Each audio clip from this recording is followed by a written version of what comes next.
Deiveson Figueiredo versus Brandon Moreno 4.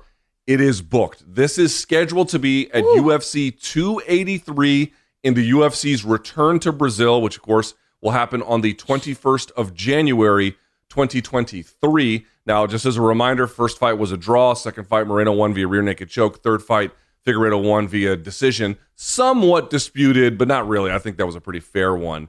A bit of a stat here, BC. No fighters have fought 4 times exclusively under the UFC banner. Now, of course, Arlovsky and Tim Sylvia had 3 fights, the last one of which took place in one championship. Vanderlei and Rampage had 4 fights, but 2 were in Pride. 1 was in UFC, 1 was in Bellator. So they had the 4 meetings, but never consistently under the banner. Your reaction to the UFC pulling the trigger on the 4th fight between these 2 very elite flyweight talents? I've come back around. Why? Because the proof is in the pudding there, Floyd. When they fight, amazing things happen. They are made for each other in so many ways. And this rivalry has had such exciting chapters that it just seems right now in this regard. There were points of customer fatigue, which can happen. I mean, Pacquiao Morales is the best boxing equivalent to this type of high-level 4-fight, this kind of stuff that we didn't see in boxing since the 1950s and 60s when guys would fight each other 6-7 times. That had customer fatigue in it, yet found a way to keep entertaining us. Yeah, let's do it, Luke, because this era of the post-Demetrius Johnson, and we'll always throw Henry Cejudo in there, who may or may not have saved this division from being eliminated. I thought, Figueiredo would be our hero. I thought he would be our new lethal face. Then it looked, no, Mexico's Brandon Moreno is.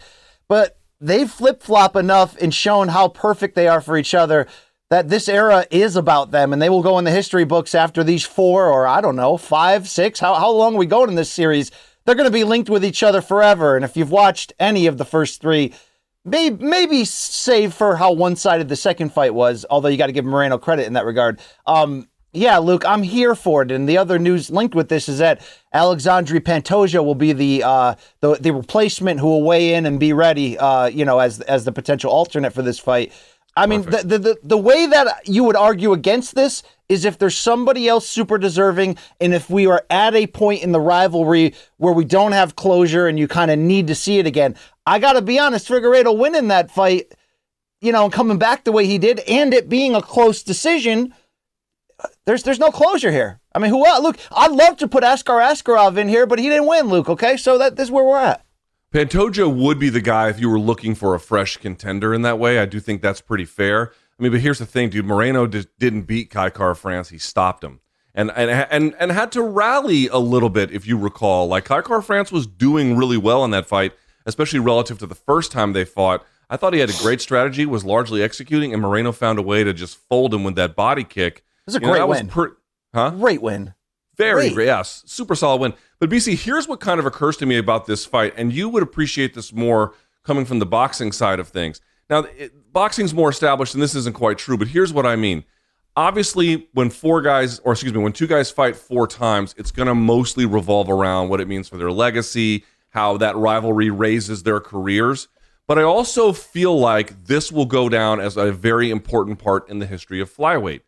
Most notably, though, what is also an important part about the history of flyweight was previously that the UFC decimated it and then saved it kind of at the last minute with what they ultimately chose to do, but they let a lot of the talent just bleed out and go away.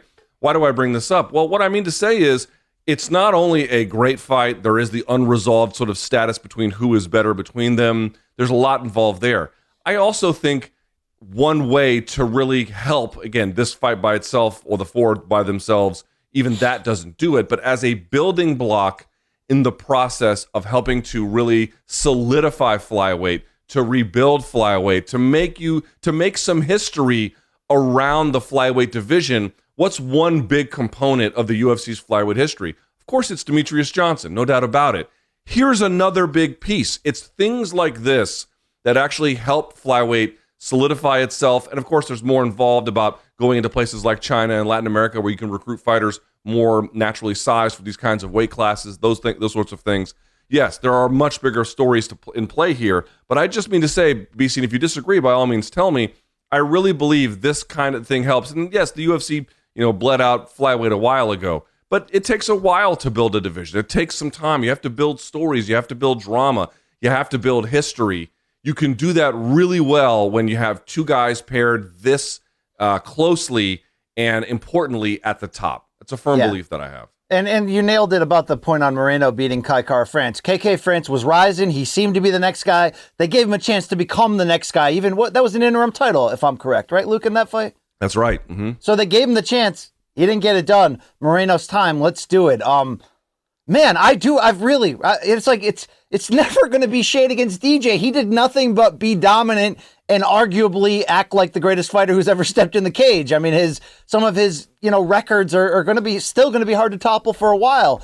But post DJ flyweight has been fantastic, Luke. You know it has. It's been great. Yeah, I kind of am sad that Cejudo moved on to bantamweight and then to retirement as quickly as he did. I wonder what he could have done if he stuck around. But I just mean is like, what's the best thing to happen to flyweight post Demetrius Johnson and, which coincided with the bloodletting? I'd argue it's this rivalry. I think this is the best thing that flyweight has had going since that time. Now, of course, there are other fighters who are doing well. We mentioned that the standby is Pantoja. Great. He's doing really well. Kai Kara-France fell short in his last fight, but I still think he's a really tough, very elite level flyweight. There's a lot of good things happening at flyweight. But the very best thing that's happened are these two guys making their fights must-see TV around this weight class and then showcasing what this weight class is capable of. Big power, submissions, great cardio, great durability, great rivalry. This is a great advertisement for what elite flyweight fighting can be, to say nothing of what it means for each guy's respective career. I think that's important to just observe on a show